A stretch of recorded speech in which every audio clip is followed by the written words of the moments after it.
Welcome back to SlashBack Cinema, the podcast that rewinds to the best of 70s and 80s horror. I'm Shawnee. And I'm Ryan. This week we're heading to the food court to grab a serving of 1986 Chopping Mall, a movie that asks the age-old question, what if your late-night mall hangout turned into a laser-blasting robot kill fiesta? It's got killer security bots, gratuitous laser violence, and the most 80s collection of teenagers. But does Chopping Mall still deliver the goods? Let's find out. Thank you. Have a nice day. That was their attempt at a tagline. Have a nice day. I feel like I'll be back or some other clever quip. I'm not sure if have a nice day is really packing the punch that this movie thinks it is. Thank you. Have a nice day. But it feels like they had no idea how to market this movie at all because it originally came out and it had a completely different name. You must have read about that. Yeah, say more about that because the poster is an absolute disconnect from the film too. So right. I'm interested in your thoughts on that. So originally the movie came out under the name Killbots, and the poster, I guess I thought it was fine, but it did look a little transformery. Like the producers thought maybe people wouldn't realize that Killbots was about killer robots. They changed the name of the movie after the movie had come out. They kind of pulled it from theaters and then re-released it as Chopping Mall. But that makes it sound like a slasher movie. Exactly. Which it's not that either. So it's like they couldn't quite communicate in their advertising what it was that this movie was actually going to be about. Right. And then if you look at the different posters, the main one that comes up is it looks like a slasher haunted house movie with like the red bloody type. And then it's like a severed hand holding a shopping bag. There's a version that has like the robots kind of in the laser thing happening. And then there's another one with a shopping bag and it's got more of a kind of robot arm holding the bag. But they're all very misleading because like I didn't know anything about this movie other than it kind of shows up on the list to watch. And I was expecting a slasher, and then I got into it and I was like, what, this is like Short Circuit or Disney's Black Hole from 1982 or whatever year that came out. Yeah, it was not at all what I expected it to be. I knew nothing about this movie. I don't recall ever seeing it. I don't remember even knowing anything about it in the 80s. And I don't think I ever came across it. I guess I knew the name. The name Chopping Mall is such a good name. It's a great name. Yeah. It's like better.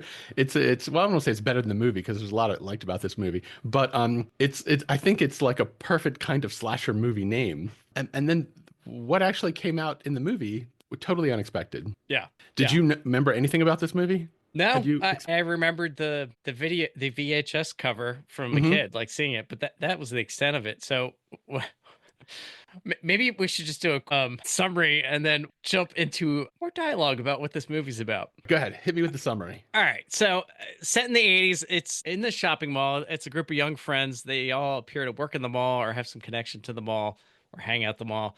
They decide that they're going to stay after hours once the mall goes into lockdown and basically have a party. They've got beer, they're setting their friends up, they're going to hang out and have a great time. Well, earlier that day, they just enacted the new security detail at this shopping mall, which turns out to be 3 of these killer robots, which once the mall gets struck by lightning, their programming goes haywire and they're just set on kill. There's no stun mode anymore. So yeah, and then it's just like the teenagers trying to escape the mall, and that's the movie, and escape these killer robots. I was thinking the entire time I watched this movie, we've never talked about giving a movie a rating for how quintessentially 1980s it is. But if we were to come up with some kind of like assessment for that, this movie checks every single 80s box. I wrote down a bunch of them. The fact that they're in the mall, the fact that people are walking around the mall smoking cigarettes, including people who are making the food in the food court. They're all smoking. The fact that you can buy cigarettes from a cigarette machine. Yeah, I remember buying cigarettes from the cigarette machine for my mom back in the day. It brought back a lot of memories. Like, Mom, I don't buy you cigarettes. Get over there, son. Give me the cigarettes. That's fantastic. Seeing those cigarette machines, it just really brought me back. When you're a kid and you see those machines, if anyone's listening to this under the age of 40, it's literally like a soda machine or a candy machine that you put money in and then a pack of cigarettes falls out. This is how unconcerned they were about kids smoking. And they had that like pull handle at the bottom. It felt like pinball machine technology. Like it was very solid. You pull that thing out and drop your pack of smokes down there. Yeah. Right. I never smoked, but my mom sure did. Then there was the big 80s hair. Every woman in the movie had lots of Aquanet, lots of big, huge, bushy hair. Boom boxes. the girl that had 200 bangles on her arm. Did you notice the actor who played the janitor, the one who gets electrocuted Yeah, really from the early on? Kremlins. Yes, his name is Dick Miller. That's Yeah. the actor's name. He was in 180 movies. He was in The Terminator. He was in Gremlins. Oh my The guy, God. he's also like just a quintessentially 80s guy. If people are listening, don't remember the name Dick Miller. If you saw his face, you'd be like, oh yeah, of course, Dick Miller. Like he was the neighbor in Gremlins who was afraid of technology and from Vietnam. He was in Gremlins too, also. And of course, the fact that they're in the mall, something that like just disappeared from culture. I was going to ask you if you have mall memories that you want to share or things that you remember about the mall while you were watching this movie. I mean, that is the quintessential 80s mall. I think we spent many hours over at the Owings Mills Mall, which they all look kind of like the same, kind of white Hmm. terraced. They had the staircases, and I remember hanging out in the food court a lot. I think there was a Sam Goody Records that I spent some time in. Have distinct memories of like hanging there, and then you would like make arrangements with your friends, but you had no way of like coordinating beyond that. So you would just go to the mall and you would sit on a bench hoping that your friends would actually show up. And there was no phone, so you would just awkwardly sit there on a bench staring at the floor. Like, kids have no fucking idea what that was like. Yes. Just being lost. Yes, that's absolutely true. I mean, I hate that we sound like old men when we talk about this stuff. But right, before social media, before smartphones, the mall was our social media. Yeah. Right? That was our Facebook, that was our Instagram. Like going to the mall was how you interacted with other people in high school. Everyone working behind every counter was somebody you went to high school with. And so the whole place, just specifically thinking of Owings Mills Mall, was just all of us from Franklin and from local high schools just interacting with one another. The movie, I'm glad that they filmed it inside of a real mall. I wished that the movie had gone a little bit further. Maybe there were licensing issues. I didn't recognize a lot of the stores. So I was looking for Orange Julius. I was looking for the record store, like you said, or the B. Dalton bookstores. They didn't have like a lot of the real stores that I recognize from malls, but there's no doubt this was filmed in a real mall that used to be in California, I think. Yeah, it was in LA. It was the same mall that they shot Fast Times at Ridgemont Yes. High, and also Terminator 2 Judgment Day. That was the mall as well. But I mean, yeah, I was thinking about that. I was wondering, was it just a different set of mall stores licensed out west, or Mm, maybe they changed them because of the legal stuff? But right. I was also thinking that one scene, we'll talk about it a little bit later, where it's like a hardware store inside of the mall with all these solvents and gasoline cans. I'm like, what mall was selling this shit right next to Yeah. the cigarettes? Like, Right. I would have loved a behind the scenes of this movie. It was produced by Julie Corman, who was Roger Corman's wife. So these movies were like famously made super cheap, under $1 million. Knock 'em out. Roger Corman famously made these cheap drive-in theater movies. yeah, it sounded like doing a little reading. Jim Wynorski, the director, The director, yeah. he had worked with Corman before on other movies, so he kind of came up in that lineage of the B super cheap and schlocky movies. The protectors will make Park Plaza the safest mall in the state. Trust me, absolutely nothing can go wrong. Favorite scenes, man. What do you got? All right. Easily favorite death in the movie just comes out of nowhere. These robots shoot lasers. And Kim and I spent a lot of time talking about how powerful are these lasers, because you see characters get hit and just go ow and keep running. Right. And there's a girl in her underwear who gets hit in the butt with the laser and she just keeps running. So it's not like they're wearing lots of like protective clothing or anything. But then the scene that I know I'm going to talk about, a laser hits this woman in the face and her head entirely explodes in the most cartoonish, ridiculous, unrealistic way possible. I felt like that came out of nowhere, and it was so hilarious and so stupid. Yeah, That and all of her top of the friends are line. like lined up by the glass window. And Yes. she's running, and they're all just all like, and this happened so many times in the movie. Like they'd set it up for like someone's about to get killed or somebody's going down, and everybody's just hanging out like with the popcorn watching, and they're like, oh, boom, her head explodes, and Yes. then they're all like, oh my god, like Yes, and the juice from her head just went flying halfway across the mall. I don't know what I think a head exploding is supposed to look like, but it's not like this. yeah, This was not a realistic explosion. Speaking of budget, I was actually really surprised how cheap this movie was, because the robots were really impressive to me. I couldn't believe how much they were actually doing in the movie. Like the treads and they could turn and their little arms would go back and forth. I would just like to pause this here because anybody that's younger than us that is going to be listening to this and then hear you say, this technology is incredible. This is somebody that came up watching Doctor Who and Right. was like, that was peak cutting edge. Right. Robot This is technology. cutting edge for Battlestar Galactica. Yes. For what was that other TV show in the 21st century or 25th century? Buck Rogers. Oh, Buck yeah. Rogers in the 25th century. Yes, Right. this was amazing technology. Thank you for the clarification. Yeah. For 1980. Well, even in 86. You know what's funny is the movie The Terminator came out before this. Terminator really? came out in 84, I think. And then RoboCop came out like the year after this. So so when I say the robots were amazing, what I'm saying is they spent $800,000 making this movie, and these robots actually could move at all. I thought was kind of impressive. The They fact had that they had a any whole mo- little assortment of like gadgets. In the beginning, they're sort of setting up their little chompy hands and they got all these little darts and like electrodes, and they do use that a little bit. But then as the movie goes on, they just seem like they were like, we're just going laser. Yeah, it was a lot easier to draw in the laser than it is to like move these little arms. The other thing that struck me about this movie is I thought a lot more movies you and I were going to watch for this podcast were going to be like this movie, where they all have a gratuitous topless woman in some sequence. But in fact, that's actually not come up in as many of these movies as I expected. And that's another way that in my notes I just wrote the most quintessentially 1980s horror movie of all time. Ridiculous, gratuitous deaths, hilariously silly dialogue, a topless woman a woman running around in underwear, and then the classic: if you have sex in the movie, you're going to die, or if you see a naked woman, you're going to die. And so our heroes managed to live because they were a little bit more chaste. It checks every single 80s horror movie box. Yeah.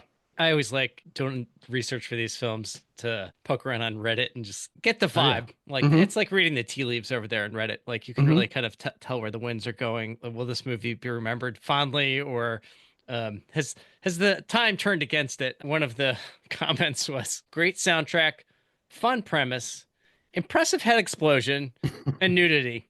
It's pretty good, yes. That was the extent of the review. Yeah, this is a movie that people still remember fondly. Like it didn't do that well in theaters at the time, but for some reason it seems to have held up. Do you think it's the just nostalgia of it? People just miss the 80s feel of this movie?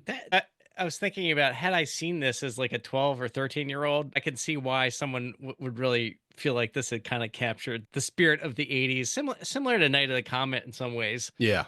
But not having seen it until I'm 50 definitely gives you a different perspective on this one. Do you have any favorite scenes that stood out to you? I really thought that whole Killbot debut scene was kind of funny. Like it took you back to sort of like the 80s Price is Right vibe. Like they were doing the intro overview to the mall, gathering around how these were going to be the new cutting edge approach to security. So they had their robots all lined up and they show a video, and then there's like, women like who would have been on the Price is Right, doing the reveal, the stage thing. Like Yeah. it was just so cheesy. And then it's like, thank you, have a nice day. Mm-hmm. The only other one that I had flagged was when they were doing the kind of improvised different ways to kill the robots. So they were in the hardware store and they're getting like guns and propane tanks, cans of gasoline. They're creating Molotov cocktails. Just kind of like a Rambo kind of funny. Yeah, and also it's very confusing in the movie what actually is supposed to be able to kill them. They're shooting them with like M16s and shotguns and six shooters. Like these robots were made bulletproof, so all these bullets just bounce off of them. They throw Molotov cocktails at them, and the robots just kind of roll right through them. Like they have a really hard time in this movie killing the robots, and it's really unclear what exactly is supposed to work on them. There was one line that cracked me up because you're talking about checking the box and all the 80s stuff. Like they even had like a line in this movie that was like the most cliche horror line or Scooby-Doo, which is like, I think we should split up. And Yes. it's like, okay. Yeah, there's a lot of good lines like that. Like one of the female characters says something like, Linda, I'm sorry. I didn't mean to upset you. It's all right. It's not you, Ferdy. I guess I'm just not used to being chased around a mall in the middle of the night by killer robots. Who is used to that? Part of what I appreciate about this movie is I did feel like it's rewatchable, like the goofiness of it. I just got a kick out of some of these scenes. I want to give the movie props for there's very little explanation for why the robots go rogue. They just go with these robots were intended to protect the mall, and then electricity hits the mall, and then they turn evil. And like you don't need a complicated explanation or more detail than that. It's like, all right, that's fine. Yeah. And then they it's like, become killer. all right. Should we switch to stabby score here? Absolutely. You want to go first? I'm going to throw this one to you. All right. I have decided that Chopping Mall, 1986, horror classic, deserves 4 stabbies. Wow. Yes, I know. I can see on your face the shock. Wow. Because Mark this day. the movies that I'm giving 4 stabbies to or above are movies that are definitely rewatchable. 3 stabby is like right on the line, and 2 and 1 and 1 is like I've seen it. Either I'm glad I got it out of my system, or no, I would never watch this movie again. I'm sorry I even saw it the first time. But Chopping Mall is genuinely fun. If somebody were listening to this podcast and wanted a recommendation for a fun 80s horror movie, I'd say Reanimator is up there. We love that movie. In terms of like small schlocky horror movies, and I feel like this is up there just in terms of entertainment value. If you're looking for a movie with like kind of non-professional actors and cheesy effects and hilarious deaths like a rubber head exploding, this movie had a lot of entertainment value. I could definitely see myself watching this more than once and enjoying the cheesiness of it. So I know that is a bold score, but I say go bold or go home.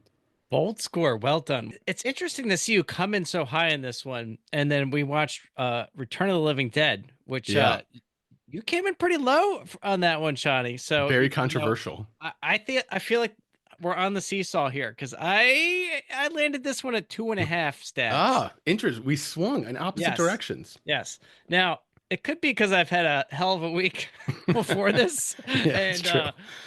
So that could be where my headspace is. But I did enjoy a lot of this movie, the stuff we just talked about, the 80s setting, the dressing, like there was some generally funny scenes in here.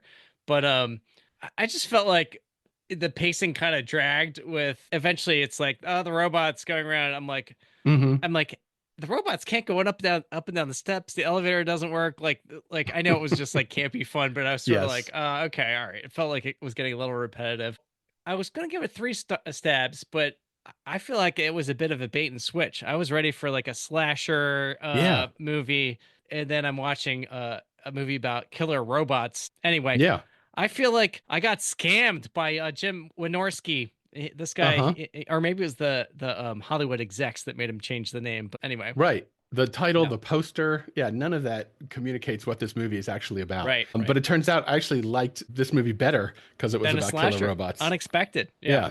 The cheesy lines, I just got such a kick out of it. And the movie made me laugh out loud multiple times. And it's not super scary. I wasn't like horrified by the deaths. I found them all pretty amusing and silly. Yeah. So, this movie had the tone I liked, but like you said, I might have been more in the mood for this week for this movie. So I know 4 stabbies is bold, but to me, it's all about rewatch value, and this movie has it. Go bold or go home. I like it. That's our new motto. So I'm glad that you brought up the killer robot thing and how that kind of threw you off, because that's what our quiz is about today. Ah, yes. Shall we play a game? All of my quiz questions today are about 80s robot movies. Okay. So let's see how you do. Whew, okay. Ready? I was definitely down with the 80s robot, so I'm ready for this. Let's do it. All right. So here's question number 1. So Ryan, before Arnold Schwarzenegger was cast as the Terminator, what celebrity was originally considered for the role, but rejected because James Cameron didn't think audiences would believe him as a killer? So who was originally considered before Arnold Schwarzenegger as the Terminator, but James Cameron said, no one will believe he's a killer? Was it A, Harrison Ford, B, O.J. Simpson, C, Bruce Willis, or D, Hulk Hogan? Wow. Serve them up one more time. So who was originally cast as Terminator, but didn't seem like a killer enough? Was it Harrison Ford, O.J. Simpson, Bruce Willis, or Hulk Hogan? Dang. Tight list there. O.J. Simpson would be a very funny answer, but I'm going to go Harrison Ford. It was actually O.J. Simpson. Yes. Wow. Okay. Yes. That is both the funniest and the truest possible answer.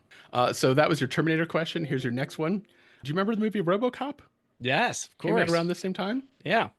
So RoboCop had 3 prime directives. So I'm going to read you 4 directives, and the question is which one below is not one of RoboCop's 3 prime directives? A, uphold the law. B, serve the public trust. C, protect the innocent. Or D, do no harm. And it's which of those is Which not? of these 4 is not one of RoboCop's prime directives? Uphold the law, serve the public trust, protect the innocent, do no harm. I should go with the last one. Do no harm. Do no harm is correct. Ding, ding, thank God. ding. Well Sheesh. done. Huh. Yeah, because he does harm. And, you know, He definitely does harm, but you can't always trust a robot. so we're going to give you credit for that one. Well done. Here's the next one. What's the name of the corporation that builds RoboCop? Is it Omni? Is it Acme? Is it Oscorp? Or is it LexCorp? What corporation built RoboCop? Omni, Acme, Oscorp, or LexCorp? It's either 1 or 4, but I'm going to go with Omni. Omni is correct. Yes. 4 was LexCorp. You thought it was LexCorp? Does that seem plausible to you? And maybe if it was a Superman movie. Right. So yeah, so Oscorp is from Spider-Man, right? That's the name of Green Goblin. Green Goblins, yes. Corporation LexCorp is Lex Luthor. Acme, of course, is from Roadrunner cartoons. So Omni was the only possible choice there. Number 4, and this is another robot movie. Do you recall? I don't know if you've ever seen this. The movie Short Circuit. Why, yes. Okay, I remember liking that movie. All right, so in the movie Short Circuit, what happened to number 5, that's the robot in the movie, that caused him to gain sentience? Was he A, granted life by an angel? B, was he infected by a computer virus? C, was he struck by lightning? Or D, was he reprogrammed by a hacker? What caused number 5 in Short Circuit to gain sentience? Man. I'm going to go the reprogrammed by the hacker. It turns out he was actually struck by lightning, just like in this movie. Oh, man. I should have known. 80s. Lightning. Yes, that's exactly That's why the I wrote this answer. question. Because, yes, in the 80s, robots struck by lightning is the explanation for all robots going wrong. I think you're 2 and 2. So here's your last one. I feel like you're going to get this one. Ready? You're going to put yourself over the top. Okay. Last robot movie is Blade Runner. So what short story is Blade Runner based on? Was it called The Razor's Edge? Was it called Metropolis? Was it called Do Androids Dream of Electric Sheep? Or was it called Invasion of the Body Snatchers? Do androids dream of electric sleep by Philip K. Dick? Yes. Correct. Do Androids Dream of Electric Sheep by Philip K. Dick. Well done, sir. 3 out of 5. Not bad. Not bad. Not my finest performance, but I was getting nervous. I was going to go down in flames here. So nice. You know what? The 2 you got wrong. The number 5 was struck by lightning, and I only asked that question because in this shopping mall, lightning is the way to go. And you got the O.J. Simpson question wrong. Both times you recognized that answer, like you were drawn to it. Something you second guessed yourself. Something pulled you away. I should have just gone lightning. That was my first answer. Although, stepping back in time, we were talking about RoboCop, and it was Peter. What was the actor's name? Peter Wheel? Was that his name? Do you remember it when we lived in Baltimore? We go to Club Charles, which was down in the city, close to where we lived in Hamden, and many nights John Waters was there hanging out, and he was friends with RoboCop, and he would show up to the bar, and it would be John Waters and RoboCop sitting there having drinks, and we'd all be sitting there like, it's RoboCop. I don't remember that. Yes. Really? Peter Weller. Peter Weller, yes. Yeah. And he used to hang out in Baltimore? Yes. Yeah. You know what's super funny about that is, do you know the name of the town that Peter Weller was born in? No. In fact, you do know the town. It was Stevens Point, Wisconsin, where I'm from. Wow. That wraps up another trip down memory lane. Hopefully you enjoyed revisiting Chopping Mall as much as we did. Don't forget to follow us on our socials. We're on TikTok, Instagram, and Facebook. And if you love the show, leave us a review. It helps other people find out about the podcast. And again, I can barely speak my whole sentence here. That's all right. And I want to remind people, if they're fans of SlashBack, we are back in it. We took a little hiatus, but we're back to dropping episodes every Tuesday. If you like the podcast, feel free to throw us a buck or two. If you look at the show notes for the podcast, there's a link to how you can express your appreciation. Thanks for tuning in to SlashBack Cinema. See you next week. Thank you. Have a nice day. Have a nice day.